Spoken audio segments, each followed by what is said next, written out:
Deadline.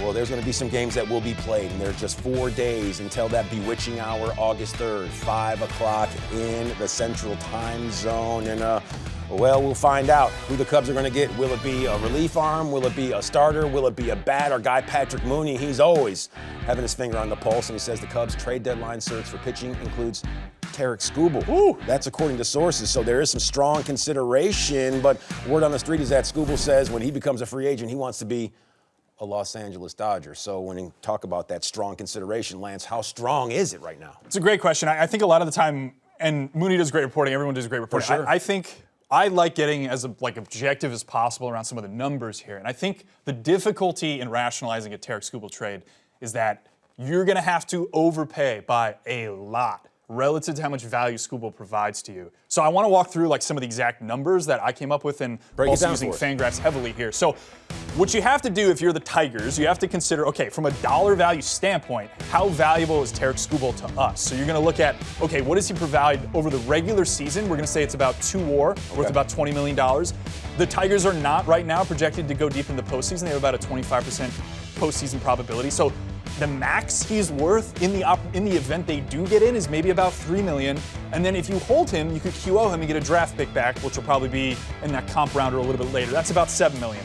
You subtract his salary, because he's very expensive, a $32 million ARB case, so you owe him about $11 million rest of season, and you get to a value about $19 million or so. This is to the Tigers. They're looking at it and going, he is worth this to us rest of season. Therefore, the players we acquire, whether it's major league talent or minor league talent, has to exceed that.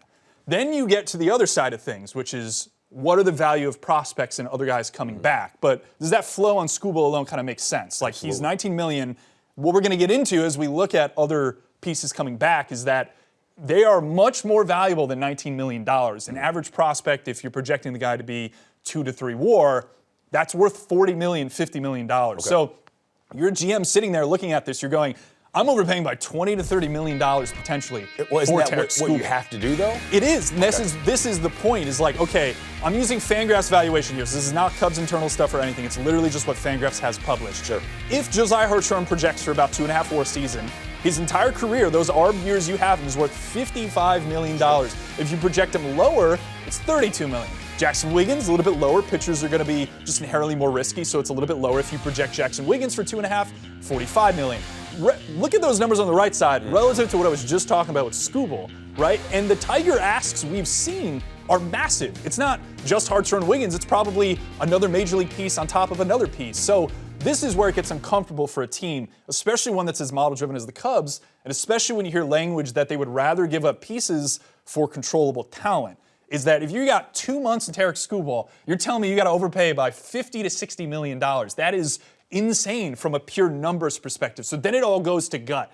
It's okay, is he worth it? Is there something here we're missing that if we get to the postseason in the NLCS, it is massive for Skubal to pitch 2 games? Organizationally, what does Detroit value more? Do they value arms or do they value bats? Because you saw a combo of both right there, but would there be an overload of one or the other if there is a deal that's on the table? I would say if you have depth pitching, especially that at the major league level, that is what the Tigers are going to want. We've seen this reported by Passan, Kyle McDaniel, and others. So I think this gives the Cubs a slight disadvantage just because there is not a lot of depth at the major league level to trade from or the minor league level to trade from.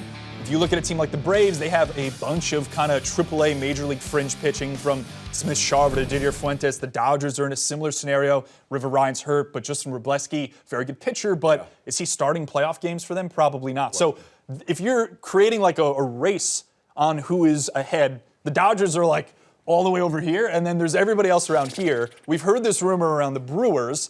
I personally don't buy that because of they have controllable pitching at the major league level. Is it a Logan Henderson? Is it a kid in the minors? They have Bishop Letson, who's kind of interesting. They don't have as many bullets to fire as the Dodgers, who could go in there and go, we got 3 arms rolling the deal, we have 4 outfielders, you pick it, send him over to LA. How about the potential sleeper cell that's going down in Detroit right now? A new hire, a special assistant that once upon a time was a big-time dog for the Chicago Cubs, Kyle Hendricks. Do you think he could help get something going? I don't know if Kyle Hendricks goes there to get Skubal to the Cubs, then Yeah, Kyle Hendricks, man. Somehow that would be maybe the most important thing he's done in his career, even though he was in 2016. Definitely kidding there. But Yeah, that'd be crazy. I'd love the sleeper cell idea there. Yeah, Jed, Carter, they're like, Kyle, we're good right here. You go hang out with Scott Harris and Jeff Greenberg and see what you can help us do, because that trade deadline, it is just 4 days away. And